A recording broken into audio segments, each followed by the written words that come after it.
বন্ধুরা, আশা করি তোমরা সবাই ভালো আছো। তো আমার চ্যানেলে তোমাদের সবাইকে স্বাগতম। তো আজ আমরা এই মুহূর্তে যে বিষয় নিয়ে আলোচনা করতে শুরু করেছি সেটা হলো মাধ্যমিক 2025 ছাত্রছাত্রীদের জন্য একদম শেষ মুহূর্তে শেষ সাজেশন।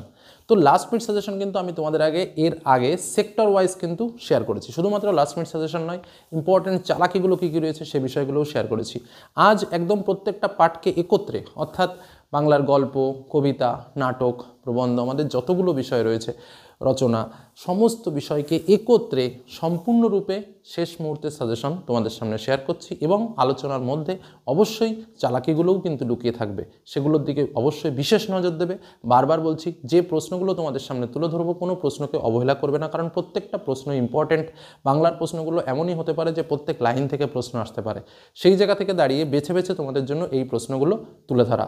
আর একটা কথা যেটা বলবো, আলোচনার মধ্যেই আমি তোমাদের সঙ্গে যে সাজেশনটা তুলে ধরবো তার মধ্যে চালাকি কিছু কথা বলবো, যে চালাকি কথা যে এই দুটো গল্প পড়ো তাহলেই কমন পাবে, বা এটা পড়ো নয়তো এটা পড়ো, এটার থেকে এই প্রশ্নটা আসবে, এটার থেকে এই প্রশ্নটা আসবে। সেক্ষেত্রে তোমরা লক্ষ্য করবে যে কোনো একটা পাঠ পড়বে, দুটো পাঠ পড়ার কোনো দরকার নেই যারা এই এখনও পর্যন্ত কিছু পড়ে পারোনি। আর যারা সারা বছর ধরে পড়াশোনা করেছো তাদের জন্য শুধু মিলিয়ে নেওয়ার ব্যাপার যে আমি যে প্রশ্নগুলো বলছি সেগুলো তোমরা পড়েছো কি না, ঠিক আছে? আর যে প্রশ্নগুলো পড়োনি অবশ্যই অবশ্যই পরীক্ষার আগে কিন্তু একবার হলেও চোখের দেখা দেখে যাবে, কারণ প্রশ্ন কিন্তু যা আজ আমি বলবো তার মধ্যে থেকে তোমরা কমন পাবে, হুবহু পরীক্ষায় মিলবে, এটুকু বলে রাখতে পারি। চলো সময় নষ্ট না করে আমরা চলে যাই লাস্ট মিনিট ক্লাস সাজেশন, শুধু তোমাদের জন্য স্পেশাল সাজেশন। বন্ধুরা, তাহলে শুরু করি বাংলার সম্পূর্ণ সাজেশন, শেষ মুহূর্তের সাজেশন। তো প্রথমেই চালাকিতে আসবো। যারা একটু দুর্বল প্রকৃতি তাদের জন্য বলবো যে অদল বদল এবং নদীর বিদ্রোহ, এই দুটো গল্প খুব ভালো করে পড়ো। একদম পরিষ্কার কথা, অদল বদল এবং নদীর বিদ্রোহ তোমাদের একটা 5 মার্কের প্রশ্ন লিখতে হবে এবং একটা 3 মার্কের প্রশ্ন লিখতে হবে।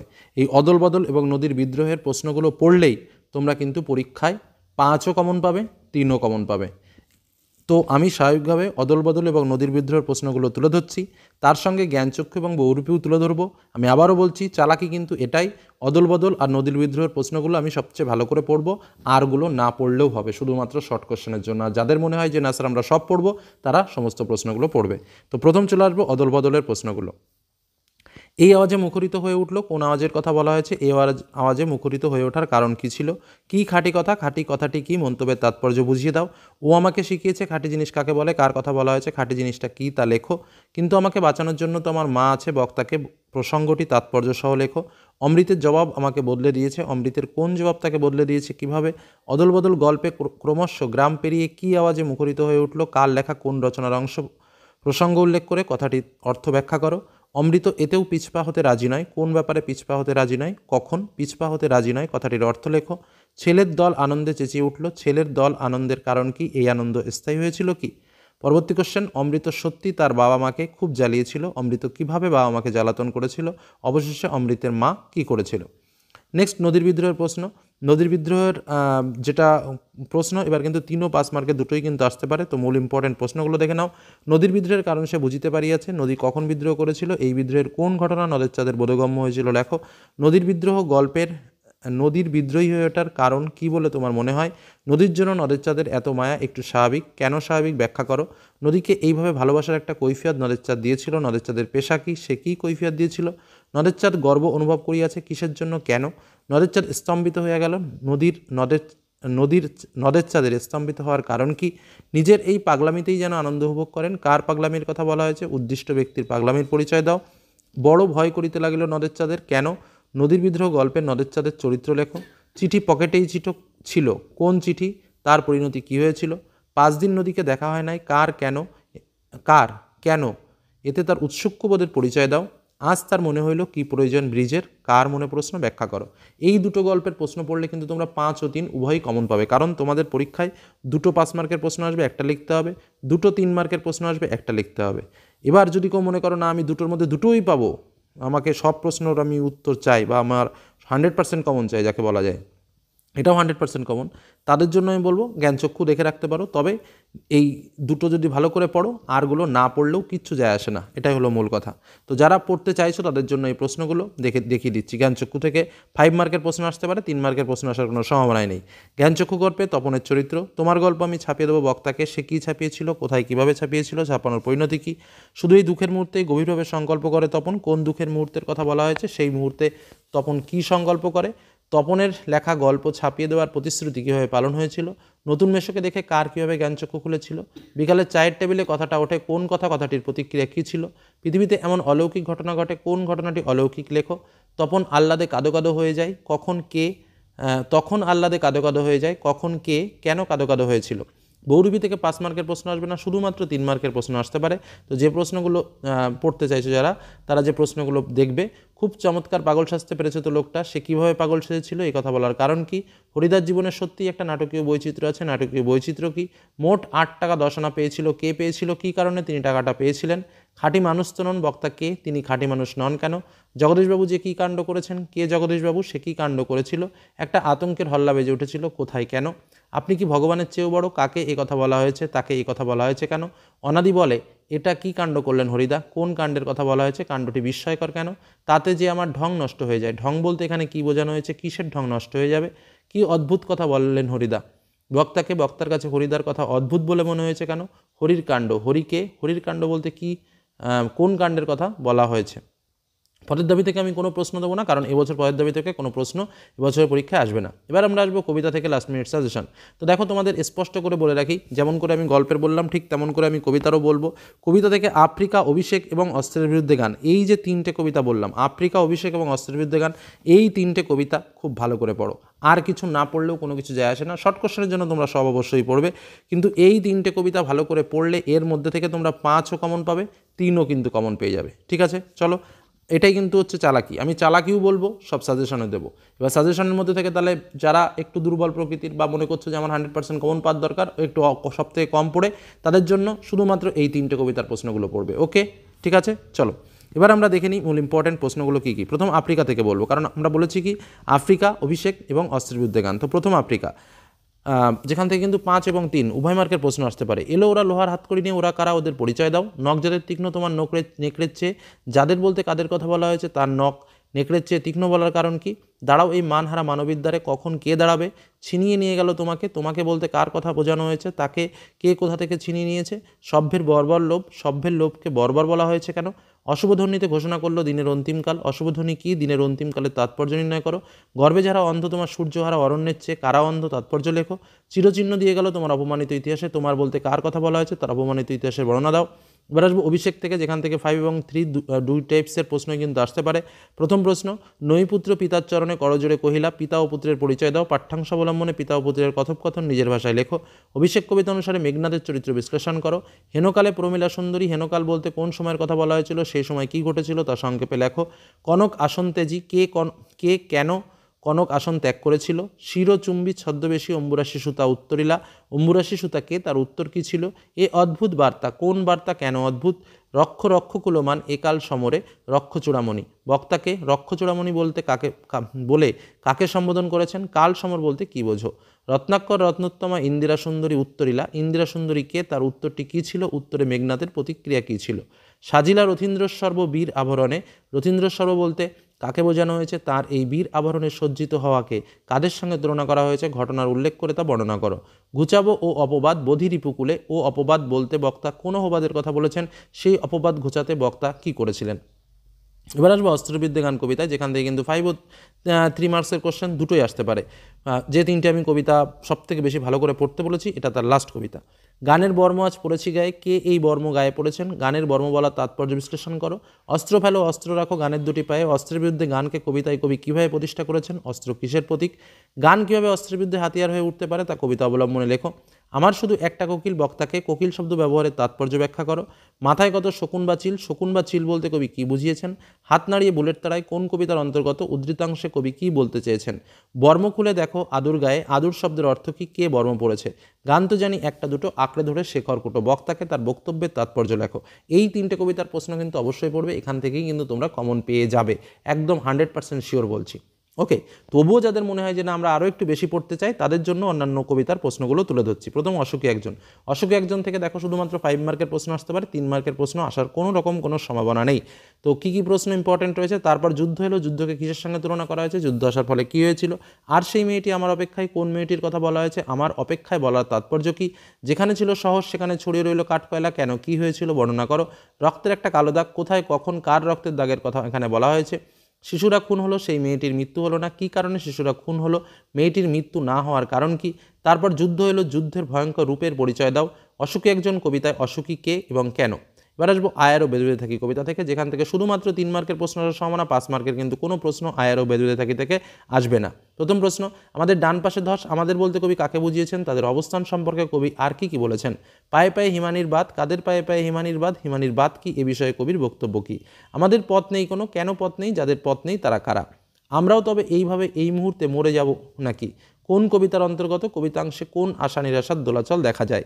আমাদের শিশুদের সব ছড়ানো রয়েছে কাছে দূরে, কেন? কাদের শিশুদের এরকম অবস্থা? আমাদের ইতিহাস নেই, অথবা এমনই ইতিহাস আমাদের চোখ মুখ ঢাকা, বক্তাদের ইতিহাস কেন এমন, কোন ঘটনার পরিপ্রেক্ষিতে এমন উক্তি?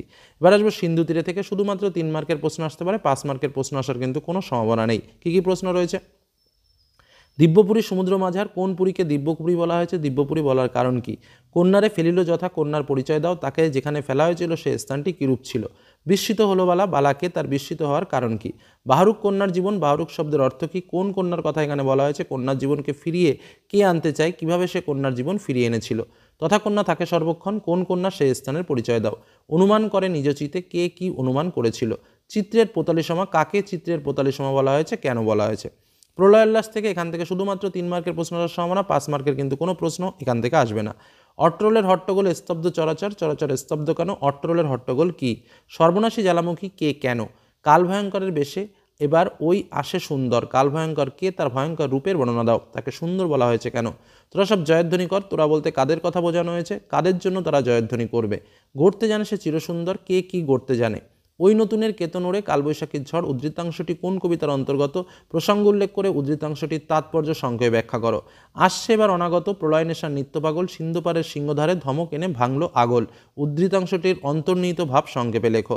মহাকালের চণ্ডরূপে, ধূম্ররূপে, বজ্রশিকাল মশাল জেরে আসছে ভয়ঙ্কর। উদ্ধৃতাংশটি কোন কবিতার অন্তর্গত? সংক্ষেপে মহাকালের স্বরূপটি উদ্ঘাটন করো। এই হলো আমাদের সমস্ত কবিতার প্রশ্ন, কিন্তু আমি চালাকির কথাটা প্রথমেই বলে দিয়েছি একদম।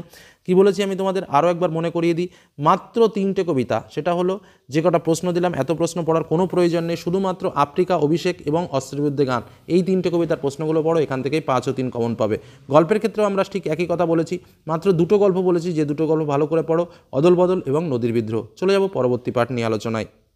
এবার আমরা যে বিষয়টা নিয়ে আলোচনা করব, প্রবন্ধ। তো স্বাভাবিকভাবে আমাদের 2টো প্রবন্ধ আছে, প্রথমে চালাকিটা বলে দিই। একটা হচ্ছে হারিয়ে যাওয়া কালিকলম, আর একটা হচ্ছে বাংলা ভাষায় বিজ্ঞান। তো তোমাদের যেটা বলবো সেটা হচ্ছে যে কোনো 2টো প্রবন্ধের মধ্যে একটা প্রবন্ধের প্রশ্ন ভালো করে পড়ো, একদম সেখান থেকেই প্রশ্ন আসবে, কারণ 2টো প্রবন্ধ পড়ে অকারণে বেশি প্রেশার নিয়ে কোনো লাভ নেই। যে কোনো একটা পড়ো ভালো করে, পরীক্ষার হলে তোমার 2টো প্রশ্ন আসবে, একটা প্রবন্ধ আসবে হারিয়ে যাওয়া কালিকলম থেকে এবং আরেকটা প্রশ্ন আসবে তোমার বাংলা ভাষায় বিজ্ঞান থেকে। তো যেটা তুমি ভালো করে পড়বে সেটার থেকেই প্রশ্নটা লিখবে, প্রশ্ন হুবহু কমন পাবে, তার নিশ্চয়তা আমার। তো এবার চলো পরপর প্রশ্নগুলো দেখে নিই। প্রথম যাব হারিয়ে যাওয়া কালিকলম থেকে, ইম্পর্টেন্ট প্রশ্ন। প্রথম প্রশ্ন, কথায় বলে কালিকলম মন লেখে 3জন, এখানে কথা বলতে কি বোঝানো হয়েছে ব্যাখ্যা করো। দ্বিতীয় প্রশ্ন, জন্ম নিল ফাউন্টেন পেন, ফাউন্টেন পেনের জন্মদাতাকে, কীভাবে ফাউন্টেন পেন জন্ম নিয়েছিল, সেটি কীভাবে কলমের দুনিয়ায় বিপ্লব ঘটিয়েছিল, অথবা প্রথম ফাউন্টেন পেন কেনার অভিজ্ঞতা বর্ণনা করো। পরবর্তী কোশ্চেন, দোয়াত যে কত রকমের হতে পারে, না দেখলে বিশ্বাস করা শক্ত, প্রবন্ধ অনুসারে রকমারি দোয়াতের পরিচয় দাও। কার দোয়াত সংগ্রহ দেখতে গিয়ে বক্তার কী অভিজ্ঞতা হয়েছিল। পরবর্তী প্রশ্ন, কালগুণে বুঝিবা আজ আমরাও তাই, কথাটি কার লেখা, কোন রচনার অংশ, কে কোন প্রসঙ্গে কথাটি বলেছেন, কথাটির তাৎপর্য লেখো। অথবা বাংলায় চালু প্রবাদটি কি, কেন এই প্রবাদ ব্যাখ্যা করো। অথবা কালি নেই কলম নেই বলে আমি মুন্সি, ব্যাখ্যা করো। একই প্রশ্ন কিন্তু একই উত্তর, জাস্ট 3 রকমভাবে আসতে পারে। পরবর্তী প্রশ্ন, আমরাও কালি তৈরি করতাম নিজেরাই, কারা কালি তৈরি করতেন, তারা কিভাবে কালি তৈরি করতেন। অথবা তাই নিয়ে আমাদের প্রথম লেখালেখি, কি নিয়ে, কাদের লেখালেখি, কিভাবে লেখালেখির সরঞ্জাম তৈরি হতো।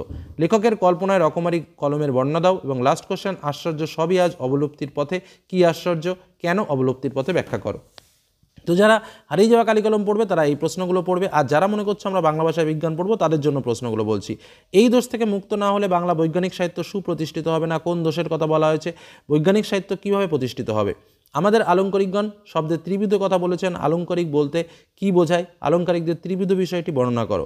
এই কথাটি সকল লেখকেরই মনে রাখা উচিত। এখানে কোন কথাটি বলা হয়েছে, এ প্রসঙ্গে প্রাবন্ধিক যেসব ত্রুটির কথা বলেছেন সেগুলি লেখো। প্রীতির সহিত মাতৃভাষার পদ্ধতি আয়ত্ত করতে হয়, কোন শ্রেণীর পাঠক সম্পর্কে উক্তি, তার এই মন্তব্যের কারণ কি।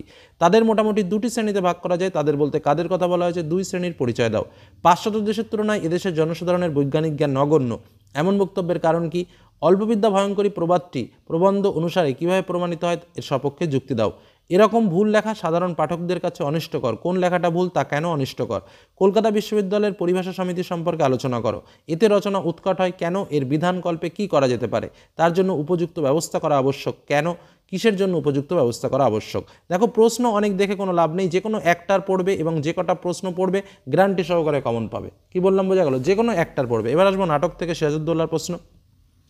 প্রথম প্রশ্ন, ওখানে কি দেখছো মূর্খ, বিবেকের দিকে চেয়ে দেখো। এই কথা কে কাকে বলেছেন? বক্তব্যটি ব্যাখ্যা করো।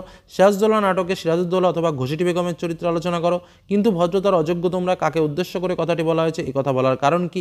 আজ বিচারের দিন নয়, সৌহার্দ্য স্থাপনের দিন। কে কাকে উদ্দেশ্য করে কথাটা বলেছে? প্রসঙ্গ উল্লেখ করে কথাটির তাৎপর্য বুঝিয়ে দাও।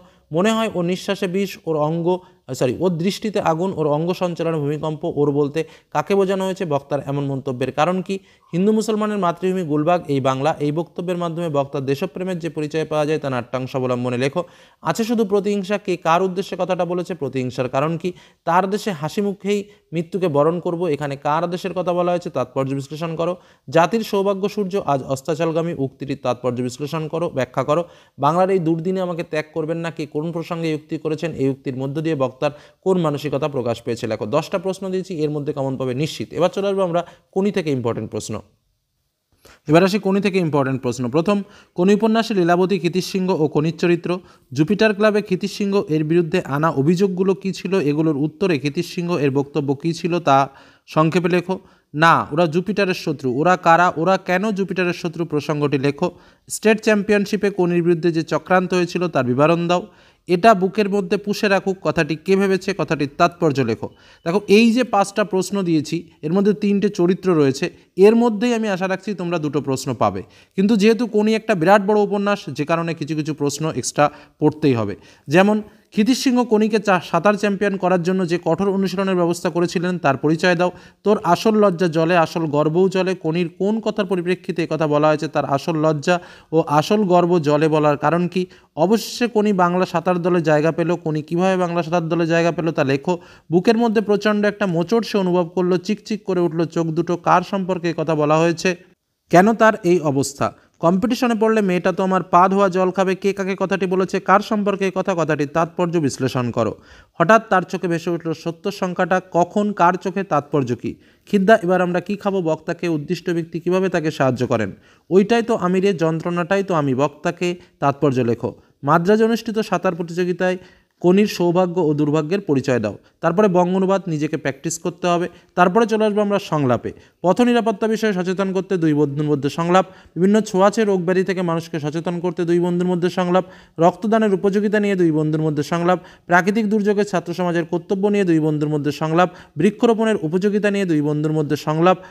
চারিদিকে অরণ্য বিনাশে বিপন্ন প্রকৃতি, এই বিষয়ে সংলাপ। শরীরচর্চার উপযোগিতা অথবা ছাত্রজীবনে খেলাধুলার প্রয়োজনীয়তা জানিয়ে 2 বন্ধুর মধ্যে সংলাপ। ছাত্রজীবনে গ্রন্থাগারের ব্যবহার নিয়ে 2 বন্ধুর মধ্যে সংলাপ। মাধ্যমিক পরীক্ষার পর কী নিয়ে পড়াশোনা করবে তাই নিয়ে 2 বন্ধুর মধ্যে সংলাপ। পিতামাতার বা শিক্ষকের প্রতি সন্তানের কর্তব্য নিয়ে 2 বন্ধুর মধ্যে সংলাপ। জল সংরক্ষণ এবং বিশ্ব উষ্ণায়ন নিয়ে 2 বন্ধুর মধ্যে সংলাপ। বই পড়া অথবা ভ্রমণের গুরুত্ব নিয়ে 2 বন্ধুর মধ্যে সংলাপ রচনা করো। তো সংলাপ ও প্রতিবেদন এর মধ্যে তোমাকে একটা লিখতে হবে। দুটোই ভালো করে প্র্যাকটিস করে রাখবে। যেটা কমফোর্টেবল মনে হবে পরীক্ষা হলে সেটাই লেখার চেষ্টা করবে। এবার আসবে প্রতিবেদনে। বিদ্যালয়ে নির্মল বিদ্যালয় সপ্তাহ পালন উপলক্ষে প্রতিবেদন। মোবাইলের অতিরিক্ত ব্যবহারে বিপন্ন শৈশব বা জীবন, এ বিষয়ে প্রতিবেদন। অরণ্য বিনাশে বিপন্ন প্রকৃতি, এ বিষয়ে প্রতিবেদন। কোনো অঞ্চলে স্বাস্থ্যকেন্দ্র অথবা গ্রন্থাগার উদ্বোধন নিয়ে প্রতিবেদন। বন্যা, খরা, অতিবৃষ্টি, দুর্ভিক্ষ প্রভৃতি বিষয় নিয়ে। তোমার বিদ্যালয়ে আন্তর্জাতিক মাতৃভাষা দিবস পালন, প্রজাতন্ত্র দিবস পালন, বার্ষিক ক্রীড়া অনুষ্ঠান, বৃক্ষরোপণ অনুষ্ঠান, কই প্রণাম অনুষ্ঠান, সাংস্কৃতিক অনুষ্ঠানের বিষয়ে প্রতিবেদন রচনা। পলিথিনের ব্যবহারে বাড়ছে দূষণ, এ বিষয়ে প্রতিবেদন। রক্তদান, জীবনদান, এ বিষয়ে প্রতিবেদন। তোমার এলাকায় অনুষ্ঠিত কোনো বৃহৎ উৎসবকে কেন্দ্র করে প্রতিবেদন। বিশ্ব উষ্ণায়নকে কেন্দ্র করে প্রতিবেদন এবং নিত্য প্রয়োজনীয় দ্রব্যের অস্বাভাবিক মূল্য বৃদ্ধির বিষয়ে প্রতিবেদন রচনা। তো এই প্রতিবেদনগুলো কিন্তু প্র্যাকটিস করতেই হবে এবং এর মধ্যে একটা পাবেই। এবার রইল আমাদের শুধুমাত্র রচনা। তো রচনার জন্য দেখো, আমি তোমাদের 3টে রচনা বেস্ট বলেছিলাম, যে রচনা 3টে সব থেকে ভালো করে দেখবে। তাছাড়াও যদি কারো মনে হয় যে তোমরা আরও দুটো এক্সট্রা দেখে রাখবে, তবে খেলাধুলার প্রয়োজনীয়তা এবং পরিবেশ দূষণের প্রতিকার দেখে যেতে পারো। অর্থাৎ বিজ্ঞান ও কুসংস্কার, বাংলার উৎসব এবং তোমার প্রিয় ঋতু বা বাংলার ঋতু বৈচিত্র্য ভালো করে দেখে যাবে। এই হলো আমাদের বাংলা শেষ মুহূর্তের শেষ সাজেশন। প্রশ্নগুলো খুব ভালো করে দেখে যেও। একটা লং সাজেশন হলেও মনে রাখবে এর মধ্যেই সমস্ত প্রশ্ন হুবহু কমন কিন্তু তোমরা পরীক্ষার হলে পাচ্ছ। ধন্যবাদ।